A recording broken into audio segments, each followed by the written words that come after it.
मुख्यमंत्री माझी लाडकी बहीण योजनेसंदर्भात अतिशय महत्त्वपूर्ण अपडेट असणार आहे. ज्या लाडक्या बहिणींना पती किंवा वडील नाहीत यांनी ई-के-वाय-सीची प्रक्रिया पूर्ण करण्यासाठी काय करायचं आहे किंवा ई-के-वाय-सी करण्यासाठी आम्ही दुसऱ्या कोणी नातेवाईकांचं जे काही OTP असेल, आधार नंबर असेल टाकू शकतो का?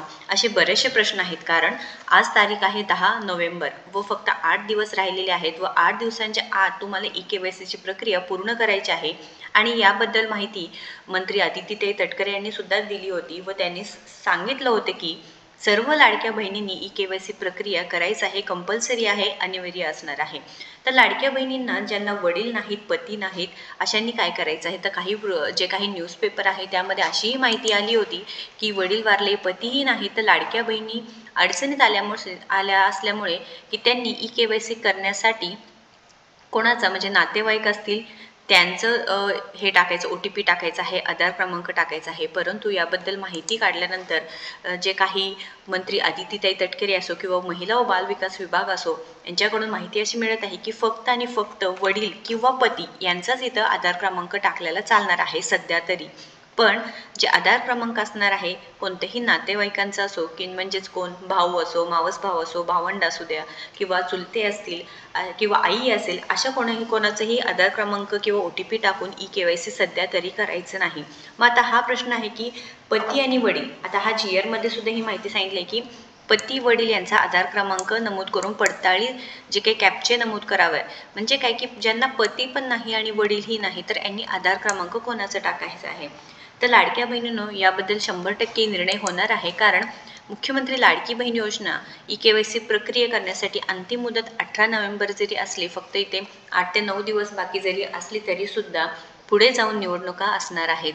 त्यामुळे सरकार नक्कीच एवढी मोठी रिस्क घेणार नाही. लाडक्या बहिणींनो लक्षात घ्या, लाडकी बहीण योजना असो किंवा बहिणी असू द्या पूर्ण खूप महत्त्वाचे असणार आहे. निवडणुकी आहेत त्याच्यामुळे महायुती सरकार नक्कीच याचा विचार करणार आहे व नोव्हेंबर महिन्याचाही लाभ अशा लाडक्या बहिणींना सर्वांना जे लाभार्थी असणार आहे, पात्र असणार आहे त्यांना मिळत राहणार आहे. कारण निवडणुकीमध्ये एवढी मोठी रिस्क घेऊन बिलकुल चालणार नाही त्यांना. त्याच्यामुळे मुख्यमंत्री माझी लाडकी बहीण योजनेअंतर्गत जे लाभार्थी महिला असणार आहे ज्यांची ई-के-वाय-सीची प्रक्रिया झालेली नाही त्यांना सुद्धा हे पैसे सध्या तरी मिळणार आहेत. परंतु ई-के-वाय-सी करणे कंपल्सरी आहे. असंही होऊ शकतं की मुदतवाढ होण्याची शक्यता जास्त आहे. कारण 18 नोव्हेंबर आता 8 दिवसात तारीख आलेली आहे.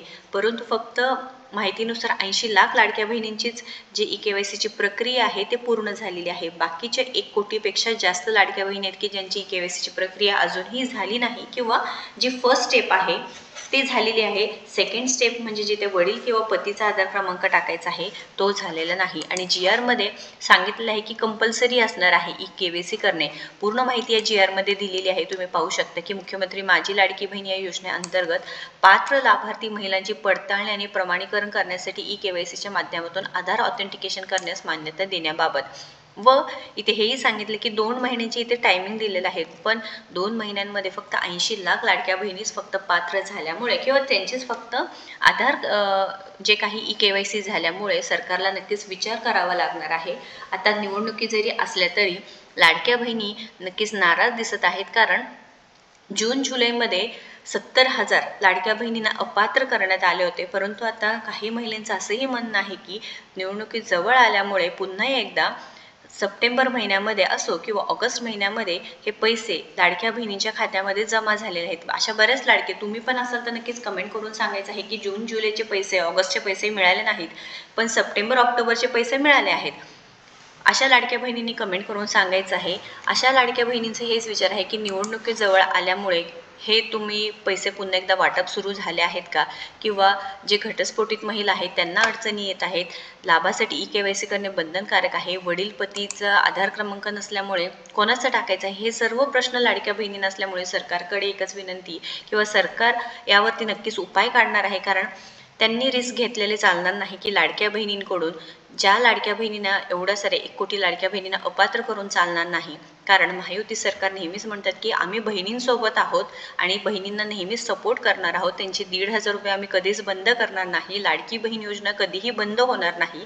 तर ई-के-वाय-सी करण्यासाठी आता इथे क्लिक केल्यानंतर ई-के-वाय-सी करण्यासाठी लाभार्थी आधार क्रमांक कॅप्चे टाकल्यानंतर जे वडील आणि पतीचा आधार क्रमांक टाकावा लागतो तिथे कोणाचं टाकावं ज्यांना पती किंवा वडील नाही यावरती नक्कीच निर्णय होईल.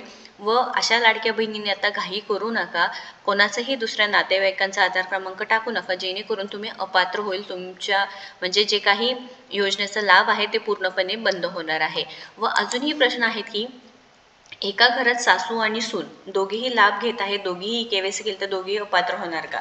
तरी ते होय, कारण दोघीही लाभ घेत आहे. एका रेशन कार्डवरती फक्त एक विवाहित आणि एक अविवाहित महिला चालणार आहे. तर तुमचे रेशन कार्ड वेगवेगळे असतील तर नक्कीच तुम्हाला लाभ मिळणार आहे, पण एकत्रितपणे दोघेही विवाहित लाभ घेत असेल तर पूर्णपणे बंद होणार आहे. KYC प्रक्रिया करताना घाई करू नका, विचार करा. प्रत्येक प्रश्नाचं उत्तर इथे विचार करून द्यायचा आहे, जेणेकरून तुम्ही हाताने म्हणजे तिथे अपात्र होणार नाही, जरी तुम्ही पात्र असाल तरी. याबद्दल काही अजून अडचणी असतील किंवा तुम्हाला अजून काही प्रॉब्लेम येत असतील तर नक्कीच कमेंट करून सांगायचं आहे. महत्त्वपूर्ण माहिती आहे KYC करण्याबाबत. ज्यांना पती नाहीत, वडील नाहीत, त्यांनी घाई करू नका. सरकार नक्कीच निर्णय देतील काहीतरी. कोणाचाही नातेवाईकांचा नंबर किंवा आधार क्रमांक टाकायचा नाही. आणि या व्हिडिओला जास्तीत जास्त शेअर करा व आपल्याला फॉलो व सबस्क्राईब करा. धन्यवाद.